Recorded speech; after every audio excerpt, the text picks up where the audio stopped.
Hello everyone. Tonight, we're going to sit with a rule that feels less like a rule and more like part of the universe's personality. A speed limit exists. Not because engines aren't good enough, not because we haven't tried hard enough, but because space and time themselves are built in a way that makes that limit inevitable. We call it the speed of light, and it's easy to misunderstand that phrase because it sounds like it's only about light, like it's a special feature of glow, a talent of photons. But the deeper truth is quieter and more elegant. The speed of light is the maximum speed at which cause and effect can travel through space. It is the speed limit of information, the speed limit of influence, the speed limit of the universe staying coherent instead of turning into a place where before and after can be swapped around like shuffled cards. So tonight's story is not really about beams and lasers. It's about the structure underneath everything. And we'll take it slowly. No pressure to memorize. No need to get it all at once. Just a gentle walk through the ideas, the way you might walk along a dark shoreline, listening to steady waves. Imagine you're standing on a wide, quiet plain at night. The air is cool, the ground is still. Far away, someone lights a small lantern. For a moment, you don't see it. Then softly, its light reaches you. And the instant you see it, you know something important. That moment of seeing is not just vision. It's a message. It's information that has crossed distance. It tells you something happened over there. Now imagine the universe with no speed limit at all. Imagine that lantern's message could arrive instantly, regardless of distance. If that were possible, then over there and over here would blur together. Far would become meaningless. Separation would become cosmetic. The universe would have no built-in rhythm for how events are allowed to relate. But our universe does have that rhythm, and the speed of light is the beat. Not fast, not slow, just foundational. To understand why this limit exists, let's start with something gentle and familiar, adding speeds. If you're in a car moving at 50 kilometers per hour and you throw a ball forward at 10 kilometers per hour relative to the car, then someone standing still by the road would say the ball moves at about 60. That's how everyday velocities work. They stack, they add, and for centuries, people assumed light worked that way too. If you chase a beam of light, you should measure it as slower. If you run away from it, you should measure it as faster. A very reasonable idea. Then the experiments arrived, careful, quiet experiments, the kind that don't shout but don't lie. And they said something strange. They said, everyone measures the same speed of light. No matter how fast you're moving, no matter which direction you're going, light doesn't seem to obey the ordinary stacking rule. And that is the moment where physics does something brave. It doesn't force light to behave like everything else. Instead, it admits our intuition about space and time must be incomplete. And that admission becomes the doorway to special relativity. Special relativity has a reputation for being intimidating. So tonight, we'll treat it like a calm story. A story about two characters, space and time. In everyday life, we treat them as separate. Space is where things are. Time is when things happen. But in Einstein's picture, space and time are two aspects of one combined structure, space-time. And what makes space-time special is that it has a built-in conversion rate between space and time. That conversion rate is the speed of light. It's like a universal exchange rate, a way the universe keeps its accounting consistent. Now here is the key move. If all observers must measure the same speed of light, then something else has to give. And what gives is not light. It's our measurements of distance and duration. When you move very fast relative to someone else, you don't just disagree on where, you disagree on when. You disagree on simultaneity, on whether two distant events happened at the same time. And that sounds odd until you remember that simultaneity at a distance is not something you can feel directly. To decide whether two faraway events are at the same time, you have to use signals, and signals take time to travel. In our universe, they cannot travel faster than light. So now, at a distance, is not a simple universal sheet laid across the cosmos. It depends on motion, quietly, relentlessly. This is where the speed limit begins to feel less like a restriction and more like a consistency rule. Because if you could send information faster than light, you could do something more dramatic than win a race. You could break the order of cause and effect. Here's the gentle version. In relativity, different observers moving relative to each other slice space-time into space and time differently. They agree on the space-time structure, but they disagree on what counts as simultaneous. If faster-than-light signals existed, then for some observers, an effect could be seen as arriving before its cause. A message could be received before it was sent. And that isn't just confusing. It's poisonous to logic. Because if you can receive a message before it was sent, then you can reply in a way that prevents it from being sent. And now you've built a loop, a contradiction. A universe that allows contradictions is a universe where prediction collapses, where physics loses its grip. So the speed limit protects causality the way a shoreline protects land. Not perfectly, not absolutely in every speculative scenario, but as a deep structural feature. It holds the universe together.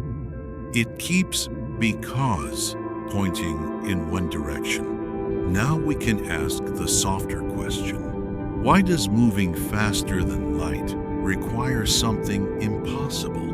Why can't we just build a better engine? The calm answer is because speed is not just about effort. Speed is about how energy and momentum fit into the geometry of space-time. For objects with mass anything you could call stuff, special relativity gives a relationship between energy and speed. As you accelerate closer and closer to the speed of light, the energy required to keep accelerating rises dramatically, not linearly, not politely. It rises in a way that approaches infinity as you approach the speed of light. Infinity is physics' way of saying not happening in the real universe. So you can get very close, closer and closer, but you never cross. It's like trying to reach the horizon by walking toward it. No matter how long you walk, it stays ahead because it isn't a place you arrive. It's a boundary of your viewpoint. For massive objects, the speed of light is a boundary of what their world lines can do in space-time, a hard edge. If you like a little math, there's one famous relationship that whispers this idea. End quote. 2p c 2 m c 2 end quote. 2 equals pc 2 plus mc 2. You don't need to compute anything with it tonight. Just notice what it says in spirit. M is mass. C is the speed of light. P is momentum. End quote. E is energy. For a massless particle, like a photon, M equals 0, and the equation becomes, end quote, PC. E equals PC, and it naturally moves at C. For a massive particle, M is greater than 0, and you can increase momentum and energy, but the speed approaches C without reaching it. The universe is not being stubborn. It's being consistent with its own geometry. Now, there's a twist that often surprises people. The speed of light is not only the speed limit for light, it's also the speed of gravity. At least in modern physics, changes in the gravitational field propagate at the speed of light. This matters because it tells us something profound. This limit is not a feature of electromagnetism alone. It is a feature of space-time itself. If the sun vanished, let's keep it hypothetical and calm, the Earth would not instantly fly off. The information that the sun is gone would travel outward at the speed of light. For about 8 minutes, the Earth would continue as if nothing had happened. Then, the news would arrive. That delay is not clumsiness. It is the universe enforcing the same rule everywhere. Influences don't travel faster than C.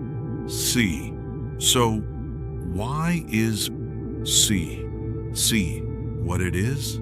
Why that number? Why not 10 times higher? Why not 10 times lower? This is one of those questions that feels like it should have a deep story answer, but the honest answer is simpler. In our units, meters, and seconds, C is about 300,000 kilometers per second, but the number itself depends on how we choose units. If we measure distance in light seconds and time in seconds, then C would be 1. In those natural units, the speed of light is not an oddly specific big number. It's the conversion factor that says space and time are parts of the same thing. So the deeper why is not why the number is 300,000. The deeper why is why space-time has a causal structure at all, why it has a maximum signal speed built in. And the best answer we have is that structure is part of the laws that describe our universe.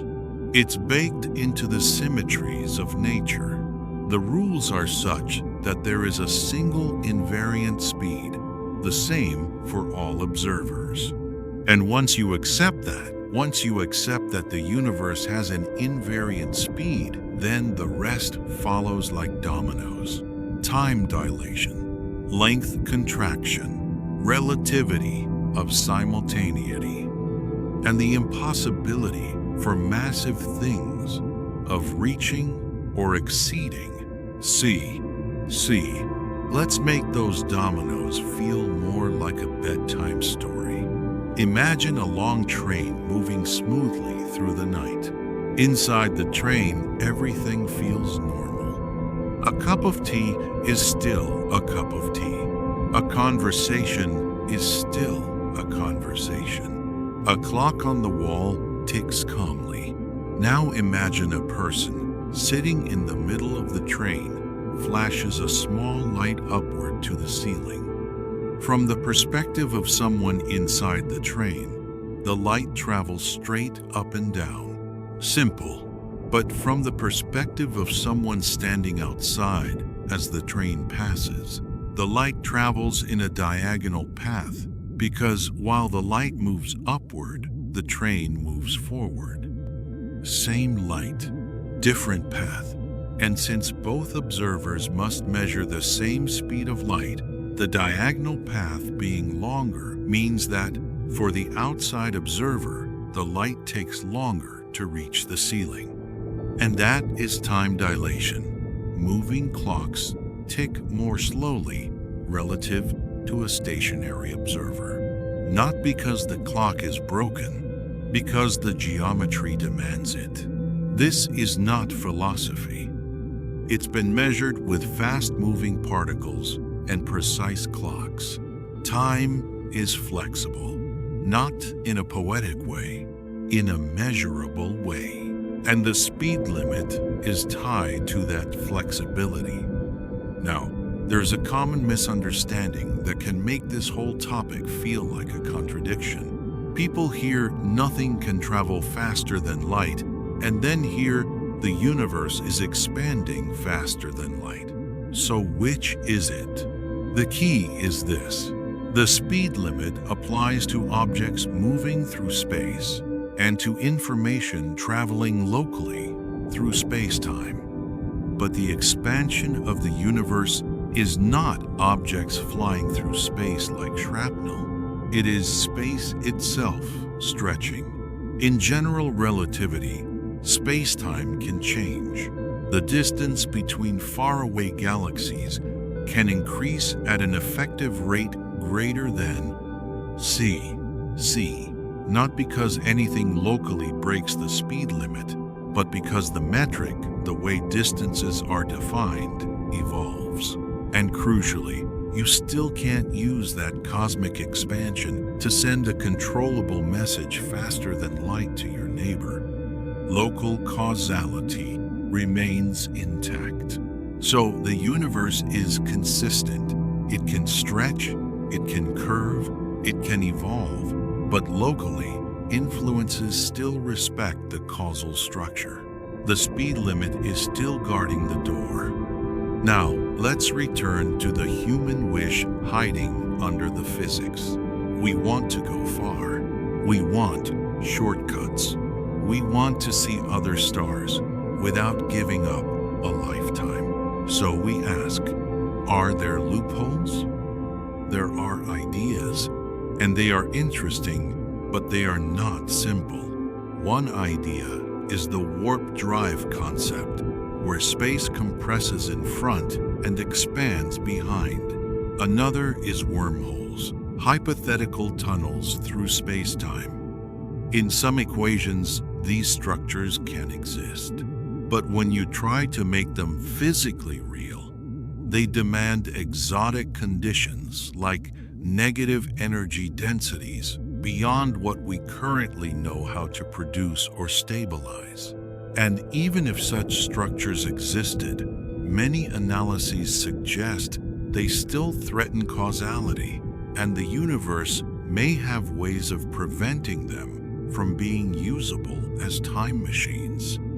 There are proposals like chronology protection, the idea that physics conspires to prevent paradoxical time travel, but these remain speculative. Tonight's solid ground is this.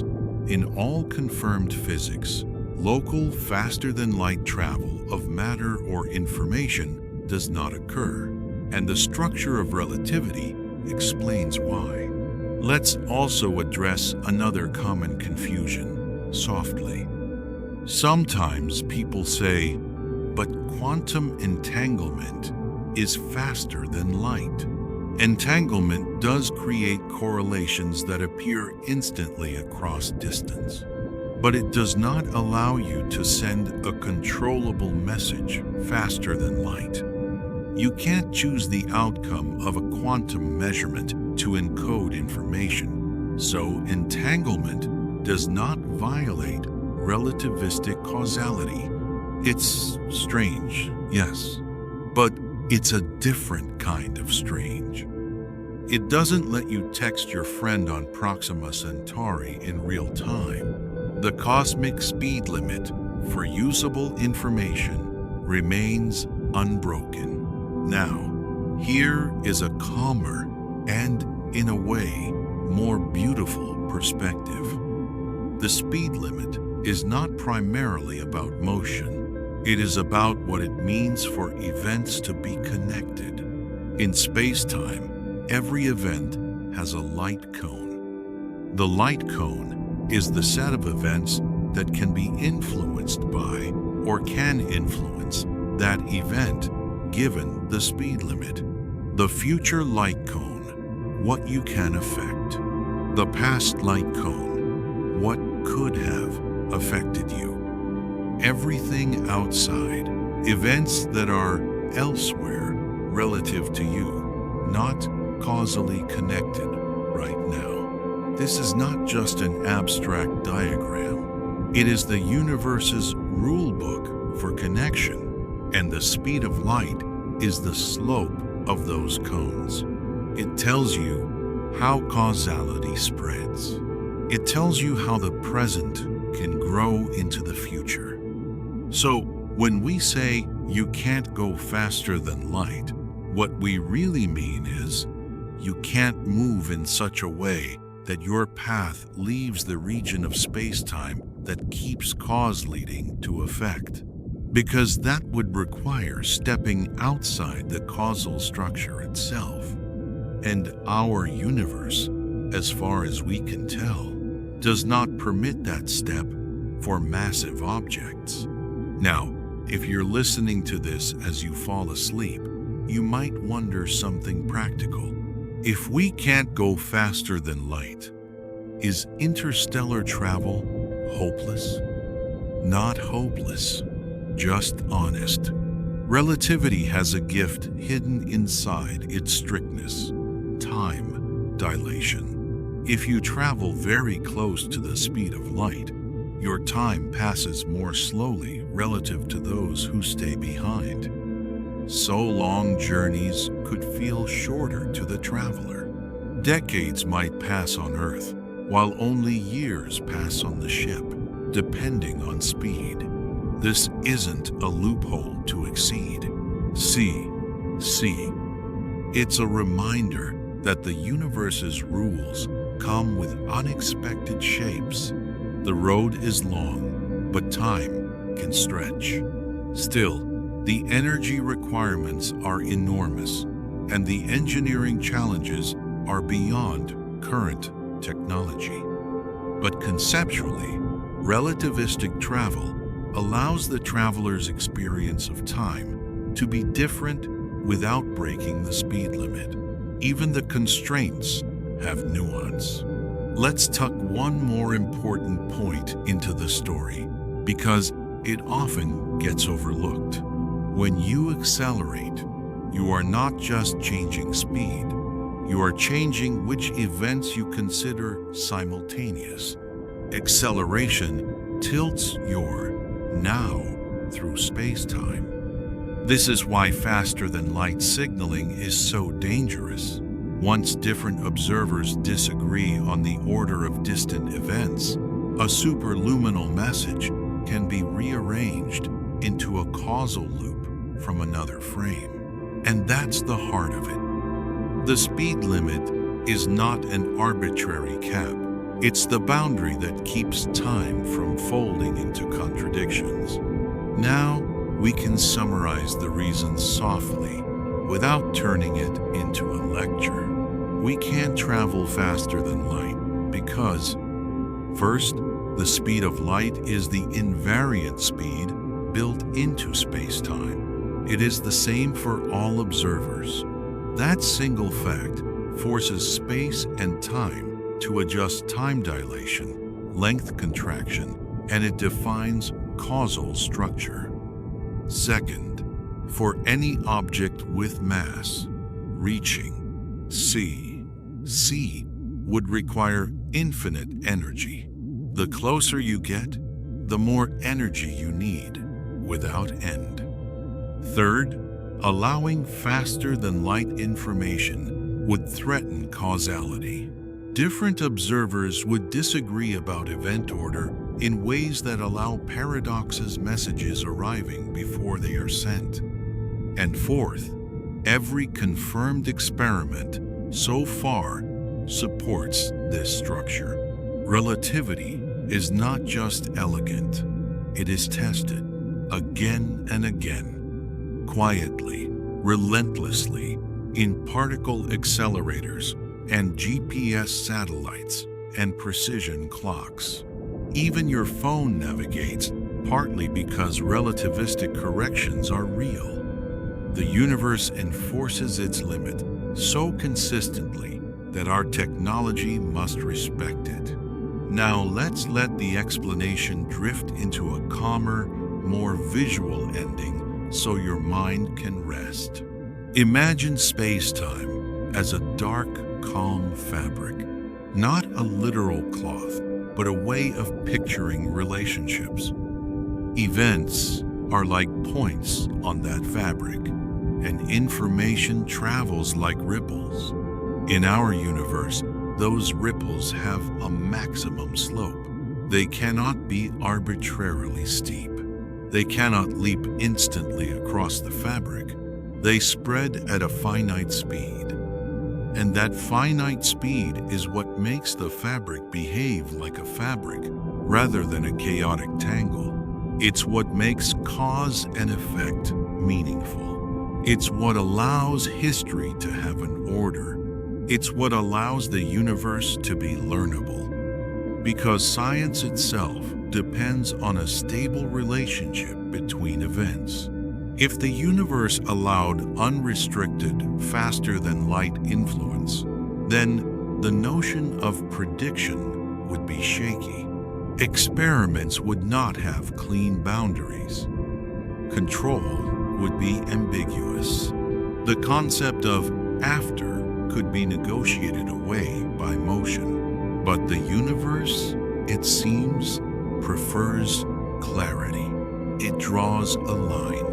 And that line is C.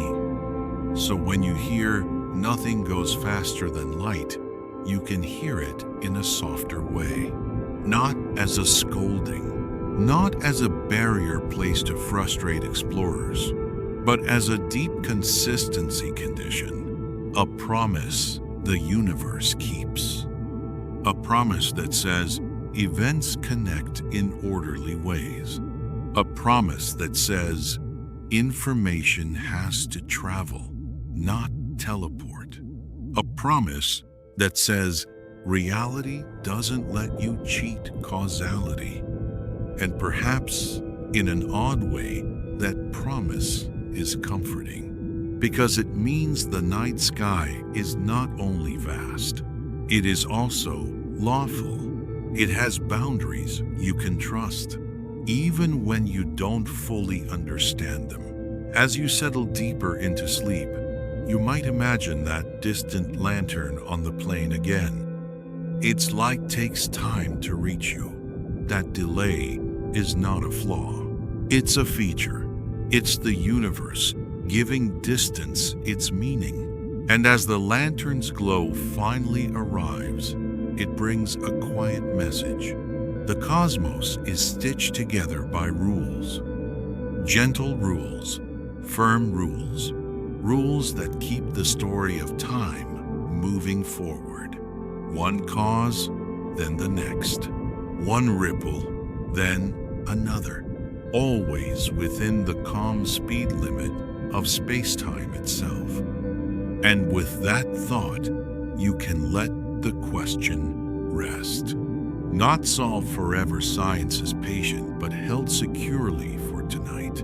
Because even if we cannot outrun light, we can still understand why. And understanding at this hour is its own kind of travel.